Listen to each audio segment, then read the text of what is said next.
Hello everyone, আসসালামু আলাইকুম। সবাই কেমন আছেন? নিশ্চয়ই ভালো, আমিও ভালো আছি। আপনাদের সবাইকে স্বাগতম জানাচ্ছি আমার ইউটিউব চ্যানেল মারিয়াম ডেতে। এই যেহেতু চলেই আসছে, তাই এই কথা মাথায় রেখে আমি শপিং করতে চলে গিয়েছিলাম বাচ্চাদেরকে নিয়ে বসুন্ধরা সিটিতে। ভাবছিলাম আগে বাচ্চাদের শপিংটা করে নেই, এরপরে সময় সুযোগ করে নিজের জন্য করে নেব। তবে শপিং মলে যেহেতু গিয়েছি, তাই ভাবছিলাম যে বাচ্চাদেরটা তো করবই, নিজের জন্য একটু দেখে রাখি। যদি ভালো লাগে কিনতে পারলে এখনই কিনবো, নয়তো বা পরে এসে কিনে নিয়ে যাব। তবে রমজানের আগে আগে যদি শপিংটা করে নেওয়া যায়, আমার মনে হয় খুবই ভালো হয়। এটা রোজা রেখে সারাদিন এরপরে ইফতার করে শপিং করাটা খুবই টাফ হয়ে যায়। এই তো আমি গিয়ে দাঁড়িয়েছিলাম ওইখানে, হঠাৎ করে দেখলাম খুব সুন্দর সুন্দর ফুল ফুটে আছে, খুব ভালো লাগছিল দেখতে। এরপরে হাঁটতে হাঁটতে চলে গেলাম। আমার আগেই আমাকে ছেড়েই আমার বাচ্চা কাচ্চা সব ভিতরে চলে গেছে। আমি ভিতরে ঢুকে তাদেরকে খুঁজছিলাম তারা আসলে কোথায় গেল। এরপরে মনে মনে ভাবলাম যে ওরা বলেছিল সবার আগে আমি আড়ংয়ে যাব, আড়ংয়ে গিয়ে দেখব যে এরপরে যদি ভালো লাগে ওইখান থেকেই কিনে নেব। তো আড়ংয়ে ঢুকে গেলাম, ওইখানে গিয়ে কিছু কাপড় চোপড় দেখছিলাম আমি। তবে আড়ংয়ের একটা ব্যাপার, সব সময় কটনের উপরেই থাকে, কটন লিলিয়ান এগুলোর উপরেই থাকে। আমি কিছু জুতাও দেখছিলাম, আমার কাছে খুব ভালো লাগছিল এই দুই জোড়া জুতা। এরপরে আরেকটা জুতা ছিল একটু অরেঞ্জ কালারের, সেটা খুবই ভালো লাগছিল। এটাও আমার ভালো লেগেছে, কিন্তু অরেঞ্জ কালারের জুতাটা একটু বেশি ভালো লাগছিল। এরপরে ভাবলাম যে না, এরকম জুতা নিব না, একটা ব্ল্যাকের মধ্যে হলে ভালো হয়। ব্ল্যাকের মধ্যে নিলে জুতা সব কিছুর সাথেই পরা যায়, দেখতেও ভালো লাগে। খুব একটা হিলও নিব না। এরপরে ব্যাগের ওইখানে চলে গেলাম, ব্যাগ দেখছিলাম। তবে এবারের আড়ংয়ের ব্যাগগুলো খুবই সুন্দর ছিল। এর আগেও আমি একবার এসেছিলাম, দেখেছি। তবে ধানমন্ডি আর এইখানে বসুন্ধরার যে আউটলেট আছে, দোনোটাতেই ব্যাগগুলোর খুবই সুন্দর সুন্দর তারা কালেকশন উঠিয়েছে। এর আগেও আমি দুইবার আড়ংয়ের ব্যাগ আমি ব্যবহার করেছি। আড়ংয়ের ব্যাগের একটা ব্যাপার হচ্ছে যে মেয়াদ পর্যন্ত এই ব্যাগগুলো ভালো থাকে, এরপরে স্টোনগুলো অথবা উপরের যে কাভারগুলো আছে আস্তে আস্তে ছুটতে শুরু করে। এরপরে ভাবলাম সময় নষ্ট করে কোনো প্রয়োজন নেই, উপরে চলে যাই। বাচ্চাদের জন্য যেহেতু এসেছি, বাচ্চাদেরটাই আগে দেখি। এরপরে মেয়ের জন্য খুব সুন্দর একটা 3 পিস আমার পছন্দ হয়েছিল। আমি মেয়ের বাবা কার সাথে কথা বলছে কে জানি না, সে আমাদেরকে নিয়ে বের হলেও অনেক ব্যস্ত থাকে। তো মেয়ের জন্য আমি দেখছিলাম, খুঁজছিলাম, খুব সুন্দর সুন্দর কিছু জামা আমার পছন্দ হয়েছে।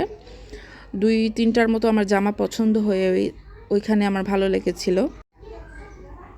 তো আমি যখনই ভিডিও করছিলাম, আমার মনে হচ্ছিল আমার সামনে এসে কেউ দাঁড়িয়ে থাকছে।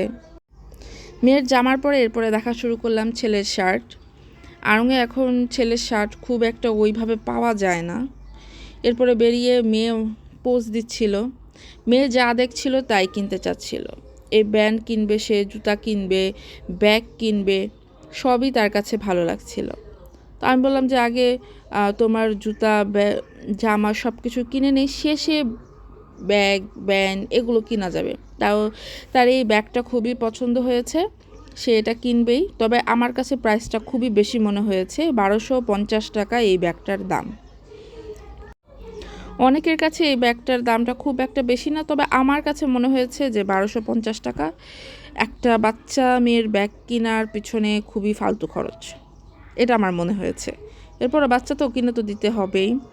এরপরে হচ্ছে এই চুড়িগুলো দেখছিলাম, মানে এমনিই দেখছিলাম, আমি ভালো লাগছিল তাই। তারপরে এগুলো একটু দেখলাম। এরপরে আমি যখন উপরে যাচ্ছিলাম, গোল্ডের শপগুলো আমার খুবই ভালো লাগছিল। আসলে গোল্ড তো মেয়েদের একটা দুর্বল স্থান, গোল্ড দেখলেই মেয়েরা দাঁড়িয়ে যায় ওখানে, ভালো লাগে তাদের দেখতে। তো আমারও সেই একই অবস্থা। গোল্ডের এখন যেই দাম, এটা তো আর কিনা পসিবল না, কিন্তু দেখতে তো ভালো লাগে, তাই দেখছিলাম। এখানে খুব সুন্দর করে সাজিয়ে রেখেছিল, খুব বড় বড় সেট ছিল গোল্ডের। তো আমার হাজব্যান্ড বলছিল আমি এগুলো দুবাইতে দেখে এসেছি। তো আমি ভেবেছিলাম এগুলো কখনই আমাদের দেশে আসবে না, এখন দেখছি দেশেও চলে এসেছে এগুলো। তো এগুলো মানুষ কিনছে পড়ছে যাদের আছে, আলহামদুলিল্লাহ।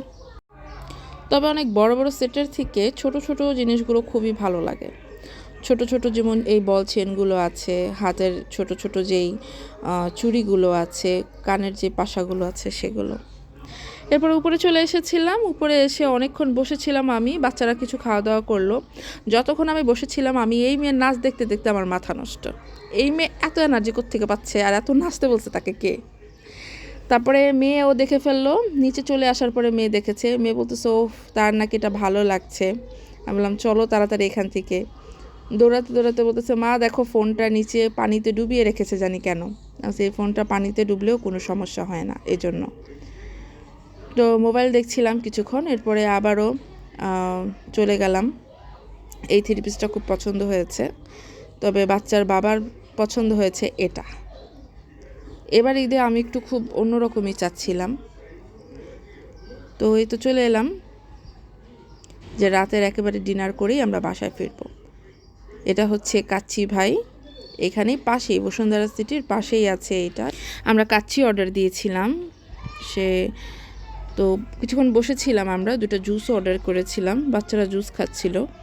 তো কাচ্চি অর্ডার দিয়েছি, তো আমরা মনে মনে ভাবছিলাম হয়তো বা আমাদের জন্য খুব কম হবে, কিন্তু এই কাচ্চিটা খেতে আমাদের 4 জনের প্রচুর পরিমাণ কষ্ট হচ্ছিল। যেহেতু ইফতার করে গেছি, ইফতারের পর আর খেতে ভালো লাগে না। এই তো বাসায় চলে আসলাম, এখন 11টা 10 বাজে, আমি বাসায় ফিরেছি। এই তো চলে যাচ্ছি। বাচ্চাদের জন্য আলহামদুলিল্লাহ হয়ে গেছে শপিং, এখন বাকিটা আছে আমার জন্য আর তার জন্য। আমরাও দেখে দেখে আস্তে আস্তে করে নেব। ওকে বাই, আল্লাহ হাফেজ, ভালো থাকবেন।